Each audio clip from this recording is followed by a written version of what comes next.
Hello friends, नाडूलमध्ये आपलं स्वागत आहे। आज बघा आपल्याला आता ब्लाऊज बरेच वेळेला ब्लाऊज कटिंग करायचं म्हटलं की आपल्याला इथे जी नवीन शिकते स्पेशली की कशी कटिंग करायची आणि परफेक्ट येईल का नाही ही मनात भीती राहते। तर आज आपण बिंदास इथे ब्लाऊज कट करणार आहोत। तर इथे बघा आपण या पद्धतीने 3 पीस एकाच मापाची आपली ही 3 पीस असणार आहेत ते। आणि इथे बघा 36 साईजचं ब्लाऊज आहे। मी इथे कप 34 साईजचे घेतले। परफेक्ट साध्या पद्धतीने कटिंग आणि शिवताना सुद्धा कुठल्याही प्रकारचा अवघड जाणार नाही। ही एक सोपी ट्रिक आपण इथे वापरणार आहोत। तर आधी मी अस्तर घेतले, एक अस्तर घेतले कटिंग आणि त्यानंतर पिन लावून आपण याला कसं मॅच करायचं हे पण मी तुम्हाला सांगणार आहे। तर इथे अस्तर घेतले। तर अस्तर आपल्याला करायचं काय, चेस्ट वाईज आधी आपल्याला याची डबल घडी घालायची। तर बघा आता घडी बेसिक गोष्ट, घडी कशी घालायची। 36 इंचाची चेस्ट घेरे, 9 याचा चौथा पार्ट येईल, 2 इंच एक्स्ट्रा हवा आहे। 11 इंचावरती आपण घडी घातली आहे। बंद बाजू मी माझ्याकडून ठेवून घेतली आहे। शोल्डर साठी जर खालीवर पार्ट असेल तर तुम्ही शोल्डर पॉइंटला काय करायचं, एक सरळ लाईन ड्रॉ करून घ्या।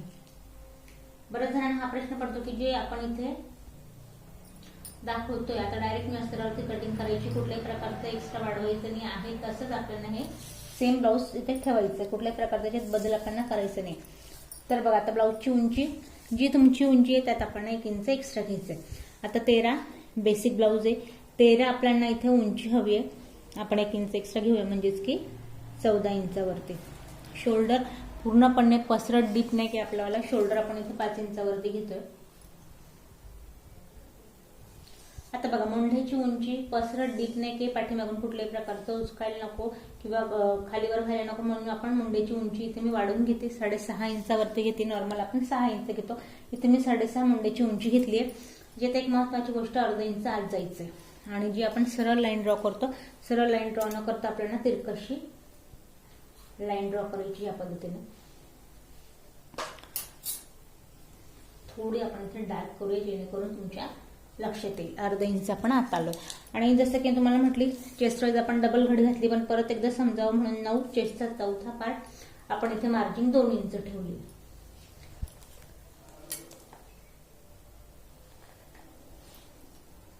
आता बघा कमरेचं पार्ट 32 इंचाचा कमर घेर आहे, 8 वर एक पॉइंट देऊया, इथे पण आपण 2 इंचाची मार्जिन घेऊया।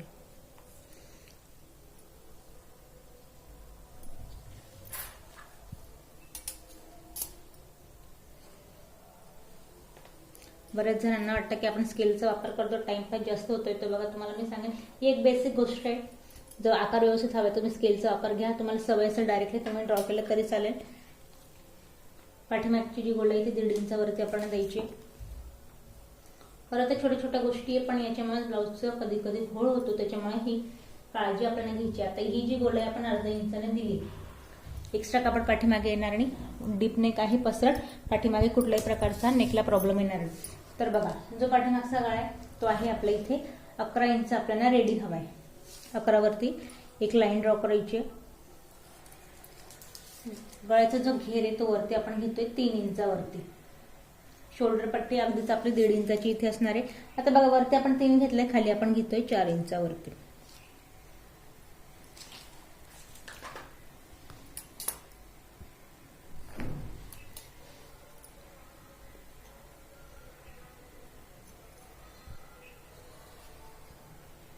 आता बघा हवं तर तुम्ही बॉक्स ठेवू शकता, आकार कसा हवाय। नसेल तर आपल्याला पसरट इथे हलकासा गोलाई घ्यायची आणि या पॉइंटला आपण हवं तर नॉड लावा, नाही लावलं तरी चालेल। तर पाठीमागचा पार्ट इथे पूर्ण ड्रॉ करून झालाय। याला आपल्याला करायचं काय आहे, आता एक्स्ट्रा जो पॉइंट आहे, एक्स्ट्रा पॉइंट आपण इथे कट करून घेऊया। तर बघा गळ्याचा आकार कुठल्याही प्रकारचं कटिंग मध्ये आपण जेव्हा ड्रॉ करतो, जो पॉइंट मी ड्रॉ केलाय त्याच्यावरच आपल्याला कटिंग करायची।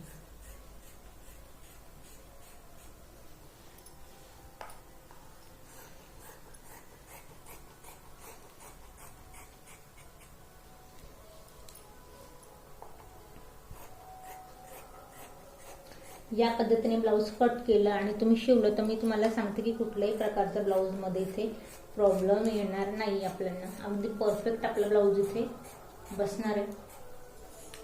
पाठीमागचा पार्ट रेडी, आपल्याला बॅक पार्ट झाला तर फ्रंट पार्ट आपण इथे कट करू। बघा या पॉइंट पासून आपण पाठीमागचा पार्ट कट केला, तोच खाली जो पॉइंट ठेवला डबल फोल्ड ठेवला। आता यात आपल्याला काय करायचं, इथून जी आपल्याला घडी घातली तिला आपल्याला अजून वाढवून घ्यायचं या पद्धतीने। साधारण मी इथे परत 2 इंचला एक्स्ट्रा वाढवून घेतली का, कारण आपल्याला प्रिन्स कटचा टक्स टाकायचा आहे. तर उंचीमध्ये जेवढी उंची आपण पाठीमागच्या पार्टला घेतली सेम आपल्याला पुढच्याही पार्टला तेवढीच उंची घ्यायची 14 इंचावरती. बाकी मेजरमेंट आपलं इथे सारखं असणार आहे. सेम शोल्डर आपलं इथे 5 इंचावरती, मुंड्याची उंची 6.5. इथे पण महत्वाचं काम करायचं, अर्धा इंच आत आपल्याला घ्यायचंय. चेस्टचा चौथा पार्ट 9 इंचावरती आणि इथे मार्जिन 2 इंचाची.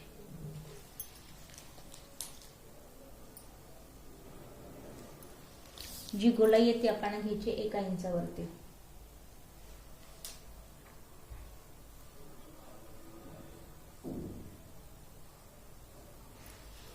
आता बघा इथे जसं आपण एक्स्ट्रा आता इथे का घेतलंय तर ते लक्षात घ्यायचंय.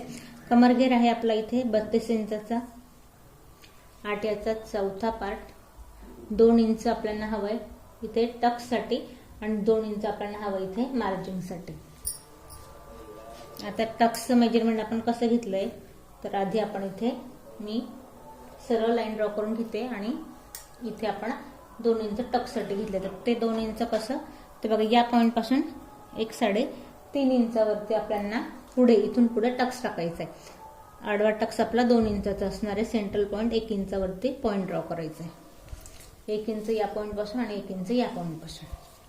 आधी गळा ड्रॉ करून घेऊया म्हणजे प्रिन्स कटचा आकार तुमच्या लक्षात येईल. तर आपण 3 इंचाचा गळ्याचा घेरा घेतलाय. पुढचा गळा आपला 6.5 इंचावरती घेऊया. जो वरती आपण घेरा घेतला तोच आपण खाली 3 इंचावरती इथे घेरा घेऊया.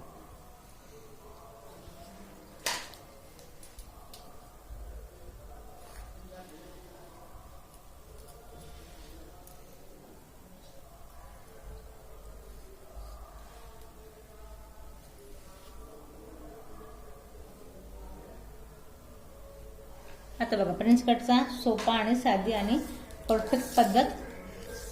जो आपण प्रिन्स कट मुंड्यापासून बाहेर काढायचा आहे 6.5 इंचावरती इथे एक पॉइंट ड्रॉ करा. तर इथे बघा आता आपण 6.5 या पॉइंटला आपण कट दिलाय. इथून आपल्याला टक्स हवाय. इथे मी 3.5 इंचावरती उभा टक्स घेतलाय. आता याला आपण करायचं काय, या पॉइंटला जसं आपण साधा टक्स देतो त्याचा आधी आकार ड्रॉ करून घ्यायचा आहे. हा पार्ट आपला कट होणार आहे टक्सचा. हा एक पॉइंट झालाय. आता याला तिरकसं या पॉइंटला मॅच करायचंय आणि कटिंग याची या पद्धतीने होईल. हा आपला प्रिन्स कटचा आकार. इथून अर्धा इंच जायचंय आपल्याला आतल्या पॉइंटला. तर प्रिन्स कट ड्रॉ करून झालाय. आता आपण इथे टक्स आपण कसे देणार आहेत, जिथे आपण कप्स लावायचे तर साधारण कप्सचं अंतर कुठल्या पद्धतीने घ्यायचंय, गळ्यापासून 2.5 इंचावरती म्हणजेच की इथे या पॉइंटला आपल्याला जो आपला कप्स आहेत ते या पॉइंटला इथे आपल्याला मॅच करायचे राहतात या पद्धतीने. याचं हे फिक्स मेजरमेंट लक्षात ठेवायचं आहे. परत एकदा मी तुम्हाला इथे डार्क ड्रॉ करून देते. कप्स आपले या पॉइंटला लावायचे असतात गळ्यापासून 2.5 इंचावरती. कप्स पण आपले कुठे लावायचं हा पण आकार घेतलाय. प्रिन्स कटचा आकार बघा. आता आपल्याला जो आपला टक्स तो कसा कट करायचा.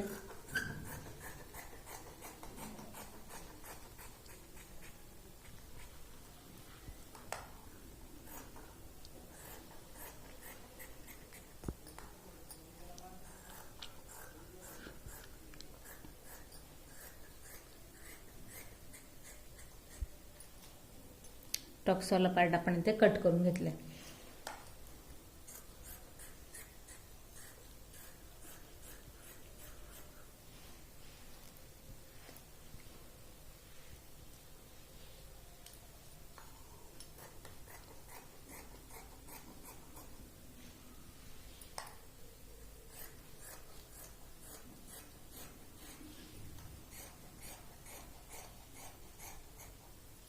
तर इथे बघा या पद्धतीने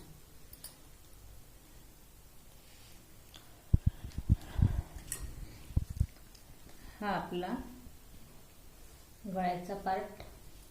याला सोप्या पद्धतीने कुठल्याही प्रकारचा किचकट प्रकार घडणार नाही. अगदी आपल्या ब्लाऊजचे ते 15 मिनिटात कसं स्टिच होईल हे सुद्धा मी तुम्हाला पेन लावून दाखवणार आहे. पण त्याआधी या पद्धतीने आकार लक्षात घ्यायचा आहे. प्रिन्स कटचा फ्रंट पार्ट झालाय. तर स्लीव्हसाठी सोपी साधी झटपट पद्धत. जो कापड आपला शिल्लक आहे या पॉइंटला. याला आपल्याला करायचं काय, आधी तर 4 कापडात घडी घालायची. ही आपली झाली आहे डबल घडी. त्यानंतर ही झाली आपली 4 कापडामध्येची घडी. आता बंद बाजू आपल्याला हवी आहे. तर इथे बघा, आता ही आपली बंद बाजू आहे. आता हिला मी काय करणार, या पद्धतीने माझ्याकडून ठेवून घेते. या पद्धतीने ही बंद बाजू मी माझ्याकडून ठेवून घेतली. त्याच्यामुळे लक्षात आलं की या पॉइंटला कापड आपला कमी. उंची स्लीवची बघायची आहे. स्लीवची उंची जी आहे ती आपल्याला साधारण बघा, या पॉइंटला 4.5 स्लीव आपल्याला रेडी हवी. अस्तरची स्लीव आहे, त्या पॉइंटला मी 5 इंचाची घेते. 5 इंचाची आपण स्लीव घेतली आहे. अस्तरवाली स्लीव आहे, अर्धा इंच आपण यात उंचीसाठी एक्स्ट्रा घेतली. आता इथे बघा, दंडघेर आहे आपला 12 इंचाचा. तर आपण याचा निमा पार्ट घेऊया. इथून पुढे 1.5 इंचाची मार्जिन.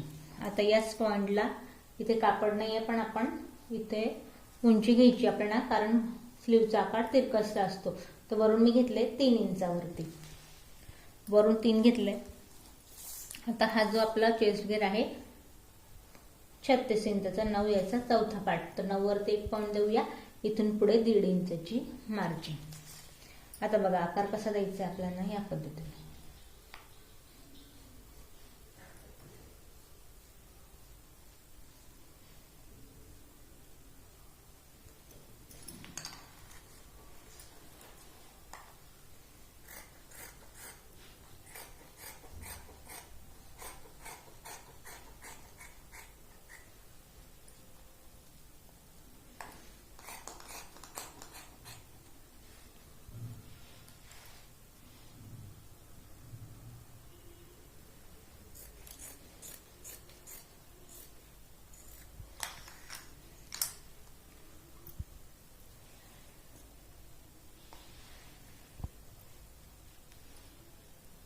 स्लीव आपली रेडी आहे. आता तुम्हाला एक गोष्ट सांगेन मी, या पॉइंटला तुम्ही बघाल तर अगदी ब्लाऊज आपलं कुठल्याही प्रकारचं एक्स्ट्रा आपण न घेता शॉर्टकट पद्धतीने प्रिन्सकटचं डीप नेकचं ब्लाऊज जिथे अस्तर कट केले.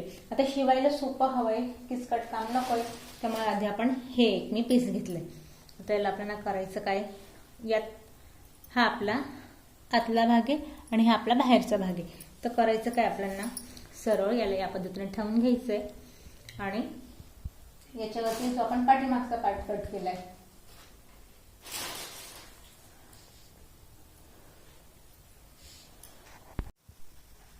तर इथे बघा मेन फॅब्रिक आपण सरळ ठेवून घेतलंय.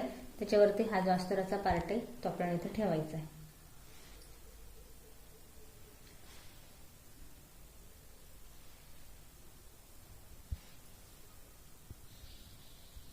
आता यात आपल्याला करायचं काय, हे जे बॉल पिन आहेत आपल्याकडे, बॉल पिन आपल्याला पूर्ण मॅच करून घ्यायची.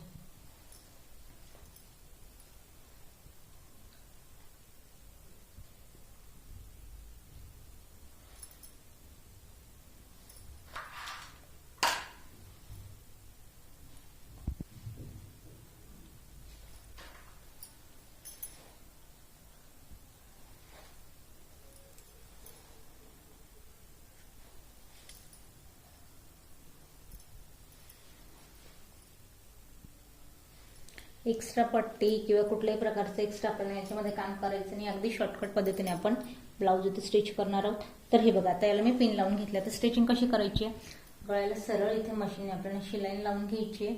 खाली कमरेला पण आपल्याला सरळ शिलाईन लावून घ्यायची आहे. शिलाईन लावल्यानंतर हा जो मेन फॅब्रिकचा गळा आहे कात्रीने कट करायचा. छोटे छोटे कट्स लावायचे, खाली पण इथे शिलाईन लावायची आणि आतल्या पॉइंटने गळा असा फक्त इथे उलटवून घ्यायचा. हा झाला पाठीमागचा पार्ट. पाठीमागे टक्स टाकायचे, बॅक पोर्शन आपलं इथे रेडी होईल. तर हे झालं पाठीमागच्या पार्टची. आता बघा, गळ्याची मी इथे कटिंग करणार नाही आहे, तसं फक्त मेन फॅब्रिक इथे एक्स्ट्रा पार्ट कट करूया.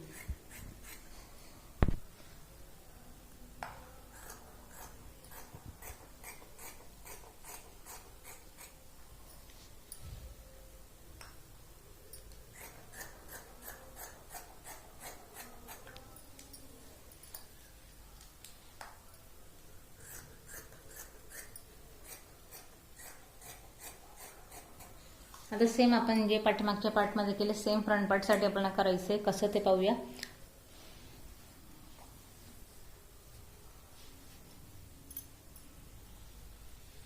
तर इथे बघा आता जो आपला पुढचा गळा आहे या पॉइंटला पण आपल्याला सेम हेच काम करायचंय. हुक जर तुम्हाला पुढच्या पॉइंटने लावायचे तरी काही हरकत नाही. गळ्याची तयारी आधी याच पद्धतीने आपल्याला करून घ्यायची, जेणेकरून होईल काय की आपल्या जे एक्स्ट्रा जी पट्टी किंवा आपल्याला एक्स्ट्रा जी पाइपिंग काही तुम्हाला एक्स्ट्रा इथे काम करण्याची गरज नाही. ही शॉर्टकट फॅन्सी आणि सुंदर ब्लाऊज इथे आपलं रेडी होईल. इथे पण आपण काय करूया, पिन लावून घेऊया आणि गळ्याची कटिंग करायची. जसं पाठीमागचा पार्ट कट केला सेम त्याच पद्धतीने आपल्याला इथे कटिंग करायची.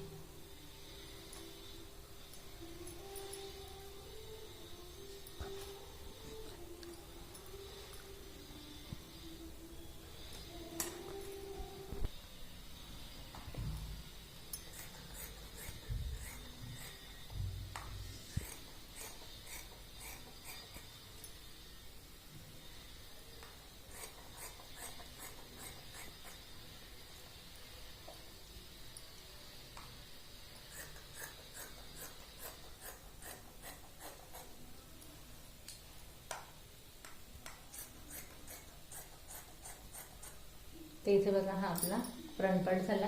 आता बघा हे झाल्यानंतर आपल्याला जे आपण कटोरीचे टक्स आणि प्रिन्स काढते त्याचं पण आपल्याला करायचं काय सेम.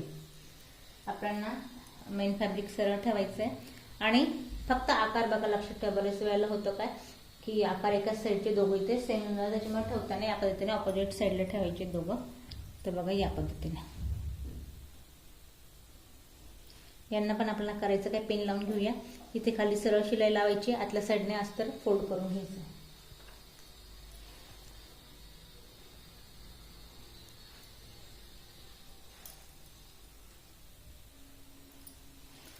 आणि बस हाही पार्ट आपल्याला इथे कटोरीचा कट करून घ्यायचा.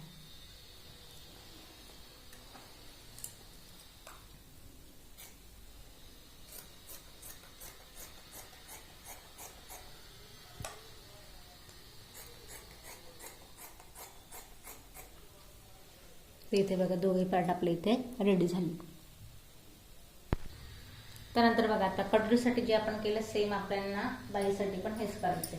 बाईसाठी आपल्याला करायचं काय, आता परत हा पार्ट सरळ ठेवायचा आहे. या पद्धतीने आपली स्लीव ठेवायची आहे. या पॉइंटला सरळ शिलाई लावायची, आतल्या साईडने अस्तर फोल्ड करून घ्यायचंय. स्लीव आपली इथे रेडी. शॉर्टकट झटपट आणि अगदी या पद्धतीने तुम्ही पेन लावून सगळे ब्लाऊज तुमच्याकडे जर ठेवले तर तुम्हाला अगदी 15 मिनिटात आपलं इथे ब्लाऊज होतं झटपट.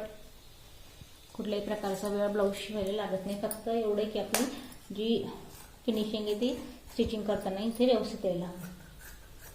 फिटिंगचा विषय तुम्हाला सांगेन. फिटिंग करताना बरेच जणांना हा प्रश्न पडतो की जर आपण जी मार्जिन घेतली तेवढंच आपण इथे फिटिंग करायची, अजिबात नाही. जेवढं आपण साईड पॉइंट पासून स्टिच करतो तो साधारण टेपचे 2 लाईनी एवढं इथे लुजिंग सोडायचं असतं. म्हणजे ब्लाऊज जे आहे ती फिटिंग आपली इथे परफेक्ट येते. तसं स्टिचिंगचा व्हिडिओ चॅनलवरती बरेचसे आहेत, तुम्ही चॅनलवरती जाऊन स्टिचिंगचे व्हिडिओ बघू शकतात. आता हे जे ब्लाऊज मी तुम्हाला दाखवलंय, हे ब्लाऊज ह्या हिशोबाने की बऱ्याच जणांनी आता नवीन शिकायला इथे सुरुवात केली, त्यांना हा प्रश्न पडतो की ब्लाऊज कटिंग करताना घाबरतात की परफेक्ट आपलं इथे होईल किंवा नाही. आणि आल्यानंतर सुद्धा बरेच जणांना हा प्रश्न पडतो की मी तर परफेक्ट कटिंग केली तरी सुद्धा कस्टमरचा प्रॉब्लेम असा राहतो की कधी पाठीमागून फुगा येतो, कधीचं जे ब्लाऊज आहे कटोरी ब्लाऊज फ्रंट पॉइंटने ते उतरतं. बरेचसे असे परफेक्ट ब्लाऊज कटिंग केल्यानंतर सुद्धा प्रॉब्लेम येतात. तर ते काय येतात हे मी तुम्हाला स्टिचिंगच्या व्हिडिओमध्ये सांगेन. आता जो व्हिडिओ आपण बघितला यासाठी मी तुम्हाला सांगेन की आता तुम्हाला ज्या पद्धतीने मी तुम्हाला सांगितले त्या पद्धतीने स्टिचिंग आणि कटिंग तुम्ही केली तर ब्लाऊजमध्ये कुठल्याही प्रकारचा घोळ होणार नाही. या पद्धतीने आता यात तुम्हाला मी सांगेन की आपले ब्लाऊज पूर्ण इथे रेडी आहे. फक्त जसं मी तुम्हाला सांगितलं तसे शिलाई टाकायचे आणि ब्लाऊज उलटवून घ्यायचे. शोल्डर पॉइंटने ब्लाऊज जेव्हाही डीप नेक असेल शोल्डर पॉइंटने तिरकसं मॅच करायचंय, कधी गळ्याच्या पॉइंटने उतरवायचं नाही. महत्वाचा मुद्दा हे कसं, हा जो पॉइंट आहे तिरकशी शिलाई टाकायची, डाऊन आपल्याला शोल्डरकडे करायचे, गळ्याच्या पॉइंटला डाऊन करायची. आणि डाऊन का, तर बऱ्याच जणांना असं वाटतं की जर मी इथे तिरकशी गळ्याला शिलाई टाकली तर माझं शोल्डर उतरणार नाही. जेव्हा आपण डीप नेकचं शोल्डरचं मेजरमेंट घेतो, खरं तर या पद्धतीने विषयच राहत नाही शोल्डरचा की आपण जर गळ्यानंतर टाकल्यावर ते फिट बसेल. हा जो डीप नेक आहे या पद्धतीने तिरकशी शिलाई टाका. एवढा डीप नेक असल्यावर सुद्धा तुमचं कुठल्याही प्रकारचं शोल्डर डाऊन होणार नाही. ब्लाऊज हवं तर तुम्ही या पद्धतीने कटिंग करून शिवून बघा. नाही झालं परत एकदा मला तुम्ही कमेंट्स करा, कारण या पद्धतीचे ब्लाऊज आपले बरेचसे आतापर्यंत कटिंग करून झाले आणि शिवून झाले. या व्हिडिओ तुम्हाला काही प्रश्न पडले असतील तर कमेंट्स करा. बऱ्याच जणांचे कटोरी ब्लाऊजसाठी कमेंट्स येत आहेत की परफेक्ट आम्हाला पेपर कटिंग हवी आणि जी हाय त्यात आपल्याला दुसऱ्या साईजसाठी वाढवता येईल का. तर नेक्स्ट व्हिडिओ आपण नक्कीच कटोरी ब्लाऊजसाठी बघूया. सविस्तर सांगेन आहे पेपर पॅटर्न, त्यात सुद्धा दुसऱ्या साईजसाठी कसं वाढवायचं आहे हे सुद्धा सांगेन. बऱ्याच जणांचा हा प्रॉब्लेम येतो की टक्स, कटोरी जर टक्स आहे तो त्यांना व्यवस्थित घेता येत नाही, खूप टोकदार होऊन जातोय, किंवा मग आडवा जो टक्स आहे तो साईजनुसार आपण कसा घ्यायचा आहे. तर नेक्स्ट व्हिडिओमध्ये सविस्तर ही कटिंग करता करताच मी तुम्हाला टक्स कसा घ्यायचा हे सुद्धा सांगणार आहे. या व्हिडिओ तुम्हाला काही प्रश्न पडले असतील तर नक्कीच या ब्लाऊज पीसविषयी किंवा या तुम्हाला काही समजलं नसेल तर त्यासाठी तुम्ही मला कमेंट्स करा.